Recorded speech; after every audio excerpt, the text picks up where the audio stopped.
Hey guys, welcome you all. दोस्तों एक बार फिर से मैं डॉक्टर भरत कुमार रजक आप लोगों के सामने दोस्तों इस CNA करंट न्यूज़ एनालिसिस में आज हम फिर से बहुत इंपॉर्टेंट MCQs करेंगे। राइट दोस्तों, फिर हम लोग क्या करने वाले हैं, कल से रेगुलर आप लोगों के आर्टिकल बेस्ड क्लास शुरू करेंगे। So you all are here, that is Unacademy, one and only. दोस्तों एक ऐसा प्लेटफॉर्म जिसने यूपीएससी के सेगमेंट में एक कीर्तिमान हासिल किया है दोस्तों, और 2000 जो इस साल का जो हमारा जो स्कोर था तो 169 प्लस सिलेक्शंस दिए हैं दोस्तों अनअकैडमी ने।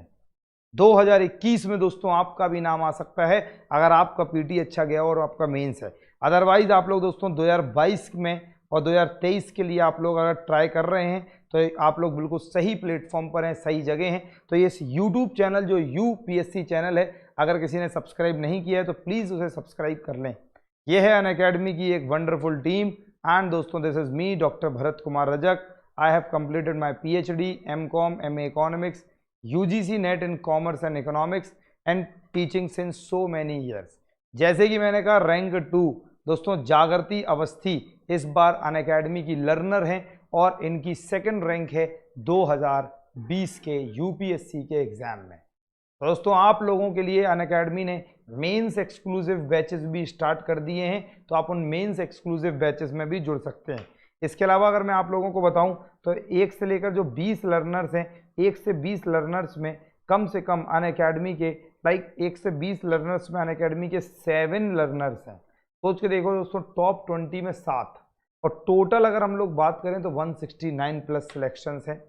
दोस्तों अभी हमने वीक सेलिब्रेट किया, बहुत सस्ती फीस में आप लोगों को यहाँ पर ऑफर दिए गए। जब भी मेरी कोड डालने की बारी है, कोड, तो मेरा कोड याद रखेंगे BKR, Bharat Kumar Rajak, short form BKR10। दोस्तों इसमें 11 AM पर क्लास होती है, डेली 11 AM, और दोस्तों 60 मिनट में आपको 50 क्वेश्चंस करने होते हैं। दोस्तों जैसे लास्ट वीक हमने सेलिब्रेट किया था ज्योग्राफी कॉम्बैट, ऐसे ही इस वीक में नया कॉम्बैट होगा, और 2 टाइप के कोर्सेज हैं, एक प्लस कोर्स और एक आइकॉनिक कोर्स। राइट, चलो कोड मैंने अपना बता दिया आप लोगों को कि मेरा कोड क्या है। तो मेरा कोड है BKR10, राइट, BKR10। चलिए दोस्तों, तो पहला सवाल आपका आज स्टार्ट करते हैं। ये आपका पहला सवाल है कि कमॉन यार, क्वेश्चन देख, आंसर ही दिख गया। तो पहला सवाल है कि with respect to one horned rhino consider the following statement. One horned rhino से संबंध में आपको बताना है। पहला स्टेटमेंट है कि it is listed as endangered under the IUCN category, international union for conservation of nature. मैं दोस्तों इसको एंडेंजर्ड कहा गया वन हॉर्न राइनो को। दूसरा स्टेटमेंट है अंडर इंडिया राइनो विजन 2020। इसका उद्देश्य है कि राइनो पॉपुलेशन को 2000 से 3000 तक बढ़ाना 2020 तक। तो बताइए दोस्तों इनमें से कौन सा स्टेटमेंट बिल्कुल सही है। तो अगर मैं बात करता हूं IUCN लिस्ट की, पहला स्टेटमेंट दोस्तों एब्सोल्युटली गलत है। क्यों दोस्तों, ये वल्नरेबल है। दोस्तों इसको वल्नरेबल लिस्ट में डाला गया है, एंडेंजर्ड नहीं। तो IUCN ने अपनी जो रेड लिस्ट है इसमें इसको वल्नरेबल बोला है। बोलो याद है? हाँ, समझ में आ गया। चलो, और दूसरा स्टेटमेंट बिल्कुल सही है कि 2000 जो पॉपुलेशन है इसकी, इसको 3000 तक करना है 2020 तक। और दोस्तों आपको बता दें कि जो वन हॉर्न्ड राइनो है वो 7 प्रोटेक्टेड एरियाज में है in the Indian state of Assam by 2020। Right, तो इसका उद्देश्य क्या है कि वन हॉर्न राइनो को स्प्रेड करना 7 प्रोटेक्टेड एरियाज में in the Indian state of Assam 2020 तक। तो वन हॉर्न राइनो। नेक्स्ट देखो दोस्तों, के कस्तूरी रंजन कमेटी। बताएं दोस्तों ये के कस्तूरी रंजन कमेटी किससे रिलेटेड है। आपने रिसेंटली न्यूज़ में देखा होगा कि के कस्तूरी रंजन कमेटी बनाई गई। तो आप लोगों को जवाब देना है कि के कस्तूरी रंजन कमेटी किससे संबंधित है। To study the monsoon, to devise new curriculum framework, to study the present inflation trend in India, to study the archaeological sites of India. Monsoon का अध्ययन करने के लिए, नए पाठ्य चर्चा की प्रारूप तैयार करने के लिए, भारत की वर्तमान मुद्रास्फीति प्रवृत्तियों का अध्ययन करने के लिए, भारत के पुरातात्विक स्थलों का अध्ययन करने के लिए। दोस्तों के कस्तूरीरंगन कभी भी जब भी आपके सामने नाम आएगा तो आपके सामने दोस्तों होना चाहिए कि नेशनल करिकुलम फ्रेमवर्क। दोस्तों यूनियन एजुकेशन मिनिस्ट्री जो है, जिसका नाम था पहले MHRD, ministry of human resource and development. दोस्तों जो यूनियन एजुकेशन मिनिस्ट्री है, इसने एक कमेटी बनाई और दोस्तों ये के कस्तूरीरंगन एक स्पेस साइंटिस्ट हैं, मतलब स्पेस साइंटिस्ट दोस्तों थे, मतलब स्पेस साइंटिस्ट है मान लो। तो के कस्तूरीरंगन का अगर हम नाम जब भी लेते हैं तो आपके सामने सिर्फ आना चाहिए स्पेस साइंटिस्ट और national curriculum framework NCFs। It will serve as a guiding document for the development of textbook number 1। जो नेशनल करिकुलम फ्रेमवर्क्स हैं इसके अंदर टेक्स्ट बुक कैसी होनी चाहिए, सिलेबस कैसा होना चाहिए, नंबर 3 टीचिंग प्रैक्टिसेस कैसी होनी चाहिए स्कूल्स में अक्रॉस द कंट्री। तो नेशनल करिकुलम फ्रेमवर्क जो कमेटी है इससे संबंधित दोस्तों के कस्तूरीरंगन का नाम जाता है, स्पेस साइंटिस्ट हैं दोस्तों, टेक्स्ट बुक, सिलेबस और टीचिंग प्रैक्टिस, इन 3 से संबंधित इसमें डॉक्यूमेंट तैयार किया गया है। चलो हवाना सिंड्रोम दोस्तों, इतना करंट पढ़ाएंगे, इतना करंट पढ़ाएंगे, इतना करंट पढ़ाएंगे कि तुम्हें भी करंट लगने लगेगा और थड़फड़ा के जवाब दोगे दोस्तों। तो बताइए हवाना सिंड्रोम सुना होगा आपने कि कुछ एम्बेसीज, दूतावास, हवाना रवांडा में एक जगह है, उनके कानों में दोस्तों आवाज़ें आने लगती हैं, मेंटल सिम्टम्स दिखने लगते हैं।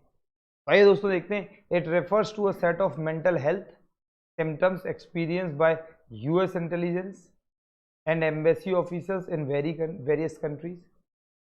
यह विभिन्न देशों में अमेरिकी खुफिया और दूतावास के अधिकारियों द्वारा अनुभव किए गए मानसिक स्वास्थ्य लक्षणों के एक समूह को संदर्भित करता है। दूसरा, it involve symptoms such as hearing certain sounds without any outside noise, कोई आउटसाइड नॉइज नहीं होती। बीइंग प्रेजेंट दोस्तों नोजिया, वर्टिगो, चक्कर आना, सर दर्द, मेमोरी लॉस जैसी समस्याएं होती हैं। इसका करेक्ट आंसर है दोस्तों सी, दोनों बता दिया आपको पहले। तो हवाना सिंड्रोम एक मेडिकल साइन है and symptoms reported by US and Canadian embassy staff. तो ये 2 कंट्रीज के नाम याद रखेंगे आप लोग, US और कैनेडियन एम्बेसी के जो स्टाफ हैं, इन्होंने सबसे पहले हवाना, सॉरी नॉट रवांडा, क्यूबा में, तो इन्होंने क्यूबा में हवाना नाम की जगह है वहाँ पर 2016 में इस तरीके के कुछ सिम्टम्स आए थे। तो दोस्तों इस हवाना सिंड्रोम में होता क्या है, इसमें nausea, severe headache, fatigue, dizziness, sleep problems, hearing loss, ये सारी समस्याएं इसमें होती हैं। चलो question number 4, which of the following is और are the benefit of pearl farming. Pearl farming कई बार सुना होगा आप लोगों ने, मोती की खेती। करेक्ट स्टेटमेंट देना है आपको। तो पहला है alternate source of income for farmers. जो पर्ल फार्मिंग है वो किसान भाइयों का एक आय का वैकल्पिक स्रोत है। Employment generation of youth, pearl farming से यूथ का एम्प्लॉयमेंट जनरेशन। हाँ, देन रिड्यूस फर्टिलाइजर्स यूसेज, दोस्तों उर्वरकों का प्रयोग कम करें। Eco friendly and purify the water, ये इको फ्रेंडली है और प्यूरिफाई द वाटर। आपको इन 4 में से बताना है कि कौन से ऐसे स्टेटमेंट्स हैं जो पर्ल फार्मिंग से रिलेटेड सही है। उम्मीद है दोस्तों आप लोगों को अब मेरी क्लास में इंटरेस्ट लगने लग रहा होगा और थोड़ा बहुत ज्ञान प्राप्त हो रहा होगा।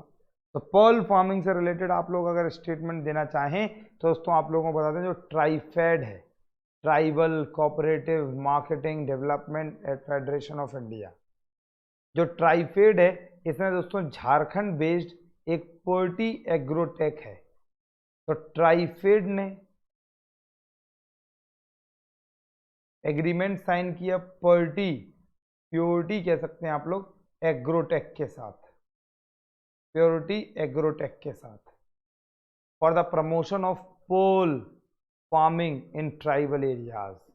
दोस्तों ट्राइबल एरियाज में पर्ल फार्मिंग करने के लिए, तो याद रखना कि जब भी पर्ल फार्मिंग की बात आएगी तो ट्राइबल एरियाज दिमाग में आएंगे, ट्राइफेड दिमाग में आएगा, प्योरिटी एग्रोटेक झारखंड का दिमाग में आएगा। अब बेनिफिट क्या क्या हैं ये देखते हैं। तो नंबर 1 दोस्तों फार्मर्स के लिए एक ऑल्टरनेट सोर्स ऑफ इनकम बन गया। दोस्तों एम्प्लॉयमेंट जनरेशन होगा। एंड तीसरा इको फ्रेंडली टेक्निक होगी दोस्तों, राइट। तो ये तीन इसके फायदे हैं, तीन इसके फायदे हैं। इसलिए मैंने कहा कि करेक्ट आंसर इज 3, मतलब एम्प्लॉयमेंट जनरेशन फॉर यूथ, इसकी कोई बात नहीं करेंगे, राइट। तो 1, 3 and 4 is the correct answer. Correct answer is 1, 3 and 4. चल क्वेश्चन नंबर 5 दोस्तों, ओहो आंसर नहीं देखना था यार, तो सॉरी। क्वेश्चन नंबर 5 बताइए दोस्तों, रीड करिए आराम से। पैसो सुना होगा आपने, petroleum and explosive safety organisation, PESO. तो with reference to PESO petroleum and explosive safety organisation, जो पैसो है, अब आप लोग को बताना है इनमें से कौन सा स्टेटमेंट करेक्ट है। करेक्ट। तो with reference to petroleum and explosive safety organisation, PESO जो है, पहला एक ये नोडल एजेंसी है for regulating the safety hazardous substances, जो सेफ्टी हैजार्डस सब्सटेंस को रेगुलेट करने के लिए, such as explosives, compressed gases and petroleum। तो petroleum and explosive safety organisation एक नोडल एजेंसी है for regulating the safety of hazardous substance such as explosives, compressed gases and petroleum. दूसरा दोस्तों, it is an autonomous body जो काम करता है DPIIT के अंतर्गत। बताना है दोस्तों, जल्दी से कमेंट करो, जल्दी से कमेंट करो और अपना जवाब जरूर दो, और अपनी नॉलेज भी देखो दोस्तों कितनी है, और करंट में कितना डेप्थ आप लोगों को है, और कितने डेप्थ की ज़रूरत है, और मैं कितने डेप्थ के साथ पढ़ा रहा हूँ, इसको कमेंट में, पब्लिक कमेंट में छोड़ो। नीचे पब्लिक कमेंट का ऑप्शन होगा, वहाँ जरूर लिखो दोस्तों, I would like to read your comments.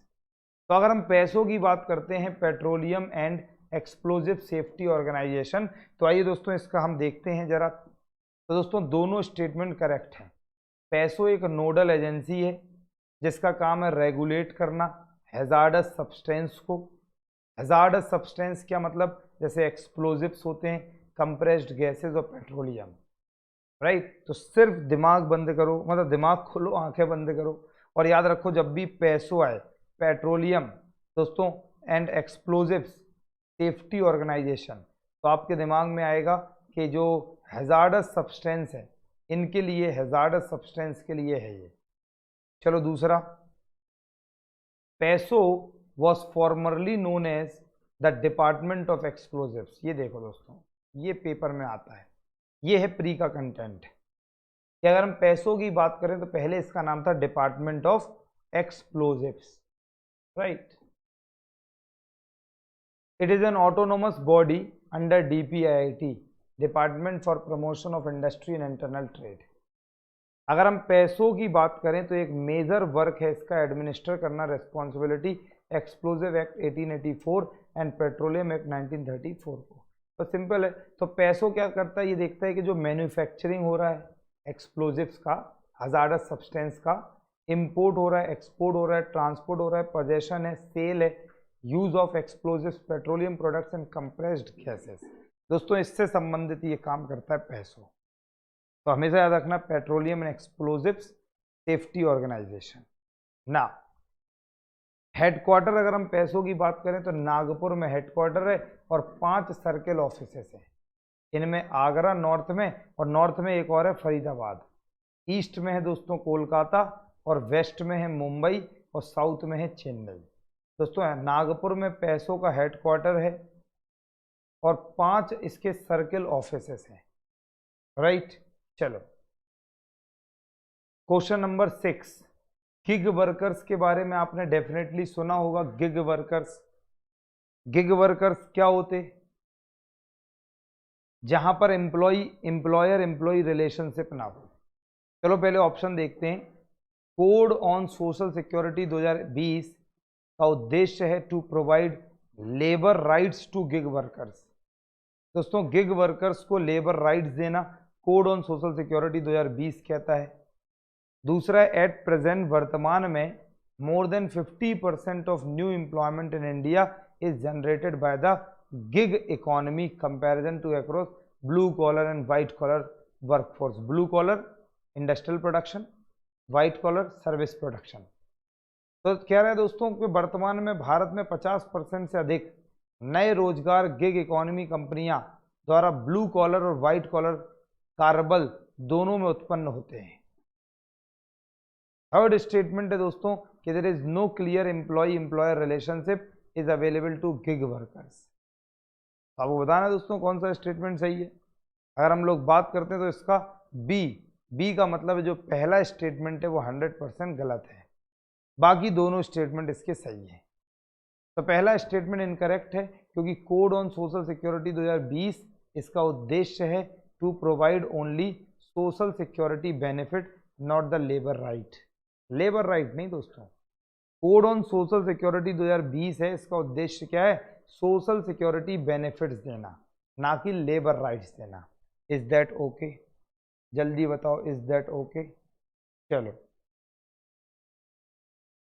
तो स्टेटमेंट 2 हम कहें तो ये करेक्ट है, क्योंकि मैंने कहा मोर देन 50%, तो भारत में लगभग 56% जो न्यू एम्प्लॉयमेंट हैं वो गिग इकोनॉमी कंपनीज हैं, चाहे वो बोथ प्रोडक्शन में हो चाहे वो सर्विसेज में हो। गिग वर्कर्स का मतलब क्या है? Right now I am teaching at an academy, simultaneously I am providing my services to here and there as well. Just take an example. So I am not having the employer and employee relationship with the Unacademy. I am just the service provider and providing services on behalf of Unacademy to the students of Unacademy. So this is called gig workers. तो इसे हम बोलते हैं gig economy. तो 56% से भी ज़्यादा लोग लगभग गिग वर्कर्स हैं। दोस्तों no clear employer employee relationship, जैसे मैंने बताया कि I am not bounded by the Unacademy, right. तो गिग इकोनॉमी का एक मेन इशू भी है यही। चलो तो ये दोस्तों इतना ज़्यादा ये पॉइंट नहीं है। हाँ, अगर हम देखते हैं थोड़ा सा यहाँ पे आप लोग एक बात समझ सकते हैं। अगर without any employ entitlements like insurance, medical benefit, employers provident fund, bonus, gratuity, ये सब नहीं मिलता है दोस्तों। ये समस्याएं, ये नहीं मिल सकता आपको। तो मुझे कभी भी कोई रिटायरमेंट पेंशन, ना तो कोई ग्रेचुटी, ना बोनस, कुछ नहीं। बोनस तो वो अलग चीज़ है। चलिए दोस्तों आप सेल्फ हेल्प ग्रुप से रिलेटेड स्टेटमेंट बताएंगे। सेल्फ हेल्प ग्रुप, पहला है वॉलंटरी एसोसिएशन है, economically poor, usually drawn from the same socio economic background. सबसे पहले नाबार्ड ने लॉन्च किया था self help group bank linkage programme. बताना है दोस्तों आपको। So with reference to a self-help group SSG, consider the following statements. मैं आपको पहले एक बात बता दूं, जो सेल्फ हेल्प ग्रुप होता है, जैसे कुछ लोग हैं और जनरली महिलाएं होती हैं इसमें, अगर वो एक ही सोशियो इकोनॉमिक बैकग्राउंड से जुड़े होते हैं, सोशियो इकोनॉमिक सामाजिक आर्थिक पृष्ठभूमि, और दोस्तों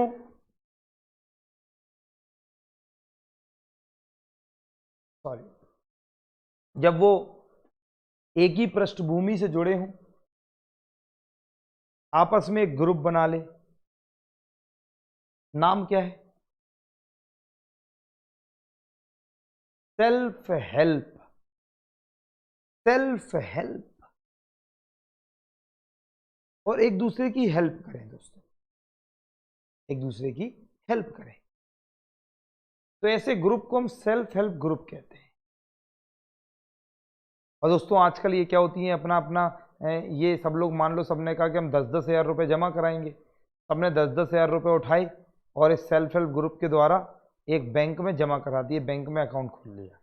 और इनमें से मान लो इनको ज़रूरत पड़ी, इन्होंने विड्रॉ कर लिया, फिर इन्हें धीरे धीरे बैंक में जमा किया, फिर इन्हें ज़रूरत पड़ी, इनने विड्रॉ कर लिया। This is called self help group, ऐसे काम करते हैं। तो आइए दोस्तों, अगर हम सेल्फ हेल्प ग्रुप की बात करते हैं तो दोनों स्टेटमेंट इसके करेक्ट हैं, कोई दो राय नहीं है। सेल्फ हेल्प ग्रुप एक वॉलंटरी एसोसिएशन है, मतलब ऐसा नहीं है गवर्नमेंट के बनाओ ना, वॉलंटरी, अपने मन से ऐच्छिक। जो इकोनॉमिकली पुअर होते हैं, जनरली ये एक ही सोशियो इकोनॉमिक बैकग्राउंड से होते हैं। अब ये एक दूसरे से क्यों कम टुगेदर, क्यों, जिसलिए common purpose of solving their issues, जो उनकी समस्याएं हैं, जो उनकी प्रॉब्लम्स हैं, उनको सॉल्व करना, राइट। अगर हम बात करते हैं नाबार्ड की, national bank for agriculture and rural development, NABARD की अगर हम बात करते हैं दोस्तों, नाबार्ड ने कुछ एनजीओस के साथ मिलकर self help group bank linkage programme start किया था, राइट। चलो दोस्तों, नेक्स्ट है ग्लोबल एयर क्वालिटी गाइडलाइंस, कल मैंने करवाया था, याद करो आप लोग, WHO। लेकिन अब इसमें क्या ऑप्शंस बदल दिए, एक ही क्वेश्चन को अपन 10 तरीके से बना सकते हैं। तो WHO ने जो ग्लोबल एयर क्वालिटी गाइडलाइंस दी हैं, इनमें से recommends air quality level for which of the following pollutants, किन पॉल्यूटेंट्स में एयर क्वालिटी लेवल की बात करी है। तो WHO की new global air quality guidelines के मुताबिक आपको बताना है। तो पहला ऑप्शन है ओजोन, दूसरा है दोस्तों नाइट्रस ऑक्साइड, तीसरा है हाइड्रोजन कार्बन डाइऑक्साइड। बताइए दोस्तों, WHO की new global air quality index, correct answer बताना है। इनमें से रिकमेंड्स, तो निम्नलिखित में से किस प्रदूषक के लिए वायु गुणवत्ता स्तर की सिफारिश करते हैं। Ozone, nitrous oxide, carbon dioxide. दोस्तों तीनों है, दोस्तों तीनों में से सिर्फ पहला। तो ओजोन, क्या है ऑप्शन, नाइट्रस ऑक्साइड है, नहीं दोस्तों, it is nitrogen oxide, NO2, nitrogen oxide. And carbon dioxide नहीं, carbon monoxide, CO, carbon monoxide, right. दोस्तों WHO की जो न्यू एयर क्वालिटी गाइडलाइंस आई हैं, इसमें 6 अलग अलग गैसेस की बात की गई है कि इन गैसेस को कंट्रोल रखना है। तो carbon monoxide, nitrogen dioxide, sulphur dioxide SO2 and ozone दोस्तों O2, राइट। तो एक तो ओजोन हो गई, दूसरा नाइट्रोजन डाइऑक्साइड हो गई, तीसरा सल्फर डाइऑक्साइड हो गई एंड कार्बन मोनोऑक्साइड हो गई, राइट। और दो हो गए दोस्तों क्या, पर्टिकुलेट मैटर 10 और पर्टिकुलेट मैटर 2.5। तो पर्टिकुलेट मैटर जो है इक्वल और smaller than 10 and 2.5 microns in diameter, बस आपको इतना याद रखना है, PM10 और PM2.5। और नाइट्रोजन ऑक्साइड फिर से एक बार देख लो दोस्तों, nitrogen oxide dioxide, sulphur dioxide, carbon monoxide, ozone, PM10 PM2.5। इन 6 गैसेस के लिए कहा कि एयर क्वालिटी इंडेक्स चेक करना ही करना है। चलो क्वेश्चन नंबर 9, दोस्तों इनमें से क्या पॉसिबल कॉन्सिक्वेंसेज हैं ओजोन डिप्लीशन के। अगर मान लो ओजोन डिप्लीशन होता है तो इनमें से क्या पॉसिबल कॉन्सिक्वेंसेज हैं, क्या क्या होगा।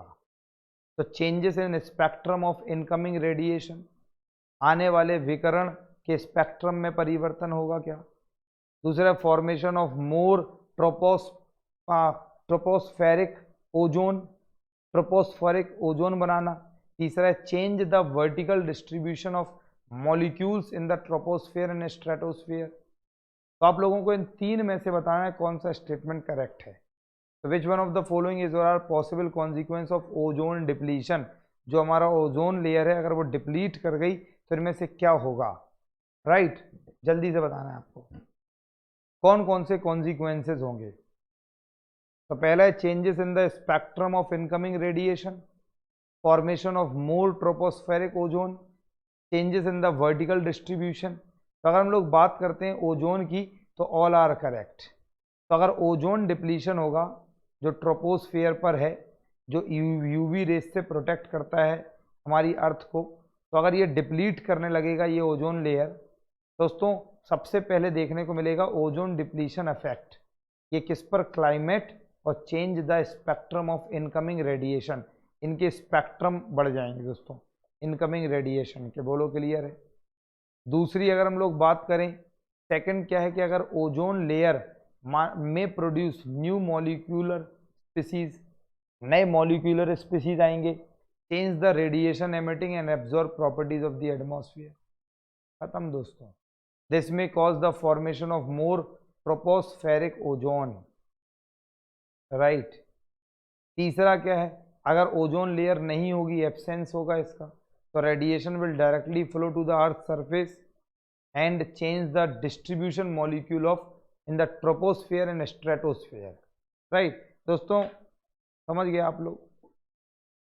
क्वेश्चन नंबर 10 दोस्तों, Deolali minnow, the Deccan barb and the Nilgiri mystus belong to which species? ये देखिए दोस्तों, फ्रॉग, गैको, फिश और बर्ड। गैको का मतलब छिपकली। दोस्तों Deolali minnow, Deccan bird, Nilgiri mystus क्या है? तो चूंकि मैं आपको बता दूं जो एनवायरनमेंट है ना, साइंस एंड टेक, इसका बहुत बड़ा पोर्शन है इकोनॉमी का, ज्योग्राफी का एक बहुत बड़ा पोर्शन इकोनॉमी में आता है। तो आपको बताना Deolali minnow, Deccan barb, Nilgiri mystus क्या है दोस्तों ये? तो अगर देवलाली मेनो, डेक्कन बार्ब, नीलगिरी मिस्टस की बात की जाए तो दोस्तों ये क्या है? फिश की स्पीसीज है, फिश की स्पीसीज, राइट।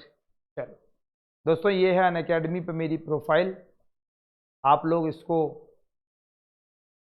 फॉलो कर सकते हैं, जिससे हम मेरी जो अपकमिंग क्लासेस होंगी वो आपको दिख जाया करेंगी। ये हमारी स्पेशल क्लास के फीचर्स देख लीजिए, महान फीचर्स ऐप के। लाइव क्लास तो होती है यूट्यूब पे, जैसे भी आप लिख रहे हो तो आंसर ए बी करते जा रहे हो, लेकिन यहाँ पर ए बी नहीं होता, यहाँ पर ऐसा लिखा होगा ए बी, डॉट दबा दो बस ऐप में, टक। दोस्तों रेज अ हैंड, बीच में आप सवाल पूछ सकते, क्लास मिस ना करो। जैसे मैंने कहा कि अगर आपने मान लो मुझे फॉलो कर लिया तो जब भी मेरी अपकमिंग क्लास होगी तो आपके पास तुरंत नोटिफिकेशन पहुंच जाएगा। लेक्चर नोट्स को डाउनलोड कर सकते हैं एनीवेयर एनी टाइम, कभी भी कहीं भी देख सकते हैं हमारी एप्लीकेशन डाउनलोड करके। Question number 11,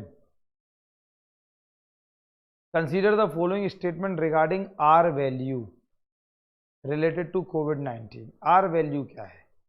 are value, the reproduction number of R refers to R, reproduction number इसे बोलते हैं आर, रिप्रोडक्शन नंबर, और R refers to how many persons an infected person infects on an average.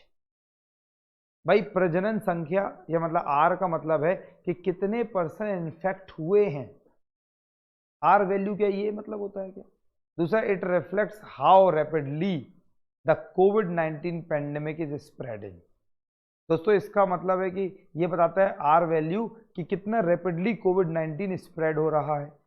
और तीसरा, in India the overall R value has been below 1। जो भारत में जो overall R value था ये बिलो 1 था दोस्तों, the start of covid pandemic में। चलिए जल्दी से आप बताएंगे इसका स्टेटमेंट कौन सा सही है। आर वैल्यू की अगर हम बात करते हैं तो स्टेटमेंट बी सही है, तो बी का मतलब 1 एंड 2। दोस्तों भारत में the overall R value has been below 1, ये गलत है। चलो, तो अगर हम आर वैल्यू की बात करें तो आर वैल्यू का मतलब है विच reflects how rapidly the covid pandemic is spreading. Simple बात दोस्तों, आर वैल्यू का मतलब क्या हुआ कि कितने तेजी से कोविड-19 फैल रहा है। Dropped to 0.9 by mid September, after sprawling the over 1 in August end, right. चलो, आर वैल्यू की अगर बात करें इन सर्टेन मेजर सिटीज जैसे मुंबई, कोलकाता, चेन्नई, बेंगलुरु, रिमेन्ड ओवर 1, तो आर हमेशा हमेशा 1 से ज़्यादा रहा। तो R is 1 was 1.17 at the end of August, so it has declined to 1.11 between September 4 से 7 and since the remained 1। दोस्तों ये डेट याद नहीं रखनी, बस आर वैल्यू याद रखना है। और मेजर सिटीज मुंबई, कोलकाता, चेन्नई, बेंगलुरु याद क्या रखना है। पेपर में क्या आएगा वो दोनों अलग अलग कॉन्सेप्ट हैं, पढ़ना क्या है ये अलग कॉन्सेप्ट है। अगर दोस्तों इसका फुल फॉर्म है आर का रिप्रोडक्शन नंबर, इसका मतलब how many persons and infected, how many persons an infected person infects on an average। दोस्तों how many persons an infected person infects on an average, एक बंदा है ए, वो इन्फेक्टेड है, उसने कितने लोगों को रिप्रोड्यूस कर दिया, इसलिए रिप्रोडक्शन नंबर कहते हैं। कितने लोगों को कोविड दे दिया तो इसे कहेंगे एवरेज, औसतन निकालेंगे, that is R value. It shows efficiency of the virus. Simple R value से पता चलता है वायरस कितना एफिशिएंट है। दोस्तों prevalence of vitamin D deficiency can due to, vitamin D की कमी का व्यापक कारण क्या हो सकता है बताएं। तो विटामिन डी जो है उसकी जो डेफिशिएंसी होती है वो किस कारण से होती है। सन फ्लीइंग बिहेवियर ऑफ इंडिविजुअल, व्यक्तियों का सूर्य भागने वाला व्यवहार, मतलब सन फ्लीइंग, सन पे नहीं रहते वो। एटमॉस्फेरिक पॉल्यूशन, तो विटामिन डी की डेफिशिएंसी आखिर किस कारण से होती है, तो दोनों। तो विटामिन डी क्या है दोस्तों, हमारे स्किन में इन्फ्लुएंस करती है, influence of UV ultraviolet B rays that are found in sunlight. दोस्तों जो विटामिन डी मिलती है वो जनरली हमेशा सनलाइट से मिलती है, कहते हैं सुबह सुबह धूप में बैठो। The only dietary sources of vitamin D are fatty fish such as salmon और tuna.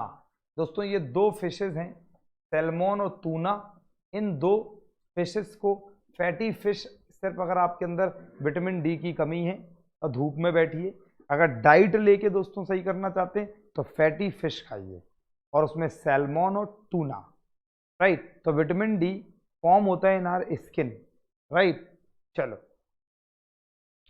Indians rarely consume these fish and typically demonstrate sun fleeing behavior, especially in the urban areas in order to avoid heat and skin darkening। Come on दोस्तों, शहर के लोग दोस्तों धूप आए AC में चलो, धूप आए काले पड़ जाएंगे चलो, तो दोस्तों अब क्या होता, सन फ्लिंग बिहेवियर होता है, विटामिन डी कम हो जाती है, फिर तुम कहते हो भाई साहब स्किन ट्रीटमेंट चल रहा है हमारा। Atmospheric pollution to make it difficult for UV rays to reach the earth surface, right. तो यूवी रेज नहीं पहुंच पाती है। Question number 13, climate finance leadership initiative recently launch by, बताइए। The climate finance leadership initiative किसने launch करी दोस्तों, अगर हम लोग बात करते हैं ये लॉन्च की है इंडिया और यूनाइटेड किंगडम ने। दोस्तों economic and financial dialogue EFD दोस्तों was held recently, right। चलो, तो climate finance leadership initiative India ने पार्टनरशिप करी है दोस्तों, याद रखना यूके के साथ। Question number 14, which of the following river originate from Himalayan mountain. Himalayan mountain, मैंने आपको रिवर का पूरा एक दिन करवाया था कि कहाँ से, तो हिमालयन माउंटेन से कौन सी, इंडस, गंगेज, यांगजी, दोस्तों मेकोंग, गंगा, याद करो मेकोंग गंगा पढ़ाया था आपको। तो इनमें से कौन सी ऐसी रिवर्स हैं जो हिमालयन माउंटेन से निकलती हैं, तो करेक्ट आंसर है दोस्तों ए बोले तो सिर्फ 1 और 2। अगर हम देखते हैं जैसे मेजर रिवर इंडस, कमॉन, अगर हम देखते हैं जो मेजर रिवर है इंडस, गंगेज एंड ब्रह्मपुत्रा, ये सिर्फ हिमालयन से निकलती हैं। यांगजे रिवर जो है राइजेस एट जारी हिल इन तांगुल्ला माउंटेन तिब्बतन प्लेटू में है, राइट। तो मेजर हिल्स हैं इंडस, गंगेज एंड ब्रह्मपुत्रा। आप लोगों को ये ज्योग्राफी का पार्ट भी आना चाहिए। मेकोंग रिवर दोस्तों साउथ ईस्टर्न किंगई प्रोविंस चाइना में है दोस्तों ये Mekong, right. Question number 15, consider the following statements. Thermal power companies produce 3/4 of the India's electricity. देखो जो भी इंडिया की इलेक्ट्रिसिटी है इसका 3/4 मतलब 75% थर्मल पावर से हो रहा है। Thermal power, coal, petroleum, natural gas, ये सब।